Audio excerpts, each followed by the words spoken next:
इमरान खान साहब का 73वां यौम पैदाइश। जी हाँ, 5 अक्टूबर को इमरान खान साहब का 73वां यौम पैदाइश है, उनकी सालगिरह है। और इस मौके पर उनके बेटे कासिम खान ने एक ट्वीट किया और अपने जज्बात कौम के साथ शेयर किए। कासिम खान लिखते हैं, अपने 73वें यौम पैदाइश पर हमारे वालिद इमरान खान अब भी एक डेथ सेल में कैद हैं, 790 दिन अपने ख़ानदान, अपने डॉक्टरों और अपने वकला के बगैर। मगर उनका हौसला आज भी कायम है। हमें हार नहीं माननी चाहिए क्योंकि वो कभी हार नहीं मानेंगे, ये कहना है कासिम खान का। इस पर अगर मैं तजिया करूं तो इस तरह से करूंगा कि यूं तो इमरान खान साहब ने बहुत सारे कारनामे अंजाम दिए हैं, बहुत सारा कंट्रीब्यूशन है उनका पाकिस्तान के लिए, जैसा कि क्रिकेट की दुनिया में पाकिस्तान के लिए इज़्ज़तें समेटना, वर्ल्ड चैंपियन बनवाना, उसके बाद 3 इंटरनेशनल लेवल के कैंसर हॉस्पिटल्स बनाना। दुनिया में शायद किसी ने ऐसा नहीं किया होगा जहां पर गरीबों का 70% गरीबों का फ्री इलाज होता हो। और फिर 2 इंटरनेशनल लेवल की यूनिवर्सिटीज़ बनाना, और फिर एक 2 पार्टी सिस्टम को तोड़कर एक मिडिल क्लास की पार्टी खड़ी करना, 25 साल जदोजहद करना, फिर उसे हुकूमत में लाना और वहाँ पर गरीबों के लिए खुसूसी तौर पर काम करना। आज भी जब आज़ाद कश्मीर के अंदर हकूक़ की लड़ाई हो रही है तो जो पहला दूसरा मुतालबा है वहाँ पर आम आवाम का वो ये है कि हमें इमरान खान वाला हेल्थ कार्ड वापस चाहिए। और कल वो उस हेल्थ कार्ड को लेने में कामयाब हुए, जिसे मरियम नवाज़ और नवाज़ शरीफ ने कश्मीर में बंद कर दिया था। मतलब कि इमरान खान ने सिर्फ फॉरेन पॉलिसी में इंडिपेंडेंट अपनी राह नहीं ली, भले वो फ़लस्तीन का मामला हो या हवाई अड्डे, जो जंगी हवाई अड्डे देने की बात हो वहाँ पर एब्सोल्युटली नॉट कहना हो, या कुछ और हो। हर मामले के ऊपर, वो इन्वायरमेंट हो या दूसरे इश्यूज़ हों, पाकिस्तान की इज्जत में इजाफा किया। लेकिन मेरे ख्याल में उनका एक कंट्रीब्यूशन ऐसा है जो शायद आज दुरुस्त तरीके से ना असेस हो सकेगा, ना समझा जा सकेगा। वो आने वाले वक्त में उसकी अंडरस्टैंडिंग बेहतर होगी। वो उनका कारनामा है ये तस्वीर। जी हाँ, ये तस्वीर डिपिक्शन है उस कमज़ोरी की, कमी की, जो रियासत कह लें या जो हमारा फ़ौजी हुक्मरान इस वक्त आसिम मुनीर है, ये उनकी कमज़ोरी की डिपिक्शन है कि इमरान खान ने उन्हें इतना कॉर्नर कर दिया, उन्हें इतना बेबस कर दिया कि उन्हें अपनी पूरी माइट के साथ खुलकर बाहर आना पड़ा। और फिर इमरान खान अकेले खड़े थे और उनके इर्द गिर्द ये डंडा बरदार और असला बरदार पूरी की पूरी फ़ौज। ये कोई कहता है एसएसजी के कमांडोज थे और कोई कहता है कि रेंजर्स थे। बहरहाल पाक फ़ौज में से हमारे जवान थे ये, जिनको ज़ाहिर है आसिम मुनीर साहब की डायरेक्शंस के ऊपर भेजा गया था। और उन्होंने पाकिस्तान के अंदर आइन और कानून की धज्जियां उड़ाई, हाई कोर्ट के अंदर तोड़ फोड़ की और गैर कानूनी तौर पर इमरान खान को वहाँ से गिरफ्तार किया। ये मैं नहीं कह रहा, ये पाकिस्तान की उस वक्त की सुप्रीम कोर्ट ने फैसले में दिया था कि ये जो गिरफ्तारी थी ये गैर कानूनी थी। जाहिर है गैर कानूनी गिरफ्तारी करने में मुलव्वस ये तमाम अहलकार भी अपनी नौकरियों से बर्खास्त होने चाहिए थे। इनके ऊपर जो उनका बॉस था और फिर सबसे ऊपर जो उनके बॉस थे आसिम मुनीर साहब, उन सब के ऊपर तादीबी कार्रवाई होनी चाहिए थी, क्योंकि पाकिस्तान की जो आला तरीन अदालत सुप्रीम कोर्ट ऑफ पाकिस्तान है उसने इस गिरफ्तारी को गैर कानूनी करार दे दिया था। बहरहाल शायद पिछले 78 साल में कौम को बहुत सारी जेहतों का अंदाज़ा नहीं था, बहुत सारी चीज़ें चिलमन के पीछे छुपी हुई थी। पता नहीं था कि असल में डोरियां कौन हिलाता है, करप्शन असल में करवाता कौन है।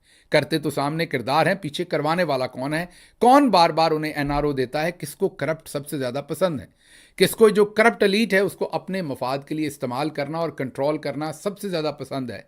वो आवाम को इस सारे दौर के अंदर नज़र आया। ज़ाहिर है ये हाई पॉइंट था जब इमरान खान साहब को जिस तरह से गिरेबान से पकड़ के गिरफ्तार किया गया, लेकिन मेरे ख्याल में यही उनकी जीत का दिन था।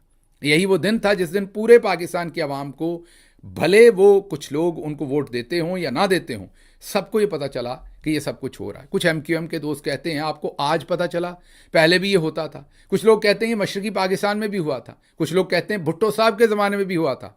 आप सबकी बातें सर आंखों पर, लेकिन एक एक करके इसका जवाब ले लीजिए।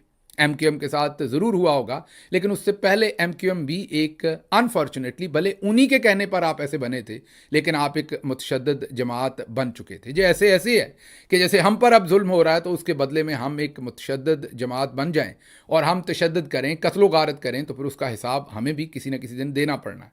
तो मैं ये नहीं कह रहा कि आपके साथ जो कुछ बाद में किया गया वो दुरुस्त था, लेकिन जो उससे पहले आपने किया या आपसे करवाया गया या आप किसी के साथ मिलकर करते रहे, ज़रूर होगा कि उस वक्त के डिक्टेटर ने ही आपसे करवाया होगा या आपको मशवरा दिया होगा कि आप ये कर लें। और आप उनकी बातों में आ गए। तो इसलिए दूसरा, आप एक रीजनल पार्टी थे, एक बहुत ही महदूद सतह पर ये सब कुछ हो रहा था। अब आते हैं भुट्टो साहब की तरफ। तो उससे पहले भुट्टो साहब भी तो मार्शाल्लाह एडमिनिस्ट्रेटर थे। भुट्टो साहब ने तो याया खान के साथ मिलकर मुल्क तोड़ दिया था उस वक्त के आर्मी चीफ के साथ। तो जहां भुट्टो साहब खुद एक डेमोक्रेट नहीं थे और अनफॉर्चुनेटली जिस इलेक्शन की वजह से वो जेल में गए, उस इलेक्शन में भी उन्होंने, मतलब जिसकी वजह से मुल्क के अंदर वो तमाम तलातम आया, जिसकी वजह से ज़ियाउल हक को मौका मिला ये सब कुछ करने का, उसमें भी तो भुट्टो साहब एक डिक्टेटर बने हुए थे। अपने जो मुखालफिन थे उनको अगवा करवा लिया था। भुट्टो साहब ने ही नहीं, उनके बाकी तमाम लोगों ने भी अपने मुखालफिन को अगवा करके बिल्कुल, उन्होंने ये कह लीजिए कि बिला मुकाबला इलेक्शन जीता था, जैसे आसिफा भुट्टो जरदारी साहबा इस दफ़ा जीती हैं पाकिस्तान तहरीक इंसाफ के कैंडिडेट को अगवा करवाने के बाद। यही काम भुट्टो साहब ने उस वक्त किया था। अगर भुट्टो साहब के साथ 30-40% लोग थे तो उनके खिलाफ भी कोई 40-50-60% लोग मौजूद थे। इसलिए आप इमरान खान, जिसके साथ 80% लोग खड़े हैं, इमरान खान जिसने कभी कोई डिक्टेटरशिप नहीं की, इमरान खान जिसने कभी भी मुल्क तोड़ने जैसी हरकत जो याया खान के साथ मिलके बदकिस्मती से भुट्टो साहब ने की थी, उसमें इमरान खान मुलव्वस नहीं थे। मशरकी पाकिस्तान यकीनी तौर पर वो एक बहुत अच्छी मिसाल है, लेकिन मशरकी पाकिस्तान के लिए, मगरबी पाकिस्तान में उस वक्त भी शेख मुजीब उस तरीके से पॉपुलर नहीं थे। याद कीजिए, यहाँ पर मेजॉरिटी सीट्स उस वक्त भुट्टो साहब ने जीती थी। तो मगरबी पाकिस्तान के साथ ये पहली दफ़ा हुआ है कि उनका जो पॉपुलर तरीन लीडर हो और उसको इस तरीके से पकड़ा जाए। अगर आप ओवरऑल कहें तो बिल्कुल दुरुस्त कि शेख मुजीब के साथ ये हुआ था, लेकिन मगरबी पाकिस्तान ने इसका टेस्ट नहीं चखा था। ये पहली दफ़ा है कि मगरबी पाकिस्तान और ख़ुसूसन पंजाब, उसने ये इस चीज़ का जायका चखा और उसको पता चला कि असल में पीछे से डोरियां कौन हिलाता है। तो मेरे ख्याल में ये जो तस्वीर है, ये इमरान खान साहब का सबसे बड़ा कंट्रीब्यूशन है।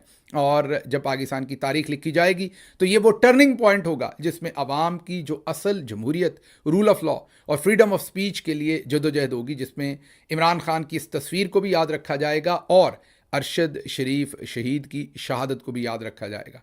ये वो इवेंट हैं जिन्होंने रुख मोड़ दिया है पाकिस्तान के अंदर सोच का और जदोजहद का। देखते हैं ये जदोजहद और सोच जीतती है या नहीं, ये जीते या हारे, लेकिन सोचने का, बात करने का और मामलात को परखने का जो स्टाइल है वो बदल चुका है। अब इमरान खान साहब की सालगिरह पर तो बात मैं कर ही रहा था, साथ साथ आपको कारनामा भी बता दूं कि कराची में लोग इकट्ठे हुए इमरान खान साहब की सालगिरह सेलिब्रेट करने के लिए, और वहाँ पर मिलेनियम मॉल कराची के सामने एक बहुत बड़ा हजूम इकट्ठा हो गया। वो हजूम बढ़ता गया आहिस्ता आहिस्ता, थोड़े से लोग आए, कोई पार्टी की कॉल नहीं थी, कोई ऐसी चीज़ नहीं थी कि कोई जलसा रखा हुआ था। थोड़े से लोग आए, वो बढ़ते बढ़ते बढ़ते एक बड़ा जलसा बन गया। बस फिर क्या था, फिर सिंध पुलिस को अहकामात हुए, जाहिर है सेक्टर कमांडर ने किए होंगे, और उन अहकामात के ऊपर वहाँ पर कई कारकुनान को गिरफ्तार किया गया, लाठीचार्ज किया गया और वहाँ पर फिर ताकत का इस्तेमाल किया गया। तो इमरान खान की 73वीं सालगिरह, जो कि 5 अक्टूबर को है, 4 अक्टूबर की शाम को कराची के मिलेनियम मॉल के सामने लोग उसे सेलिब्रेट करने के लिए इकट्ठे हुए थे।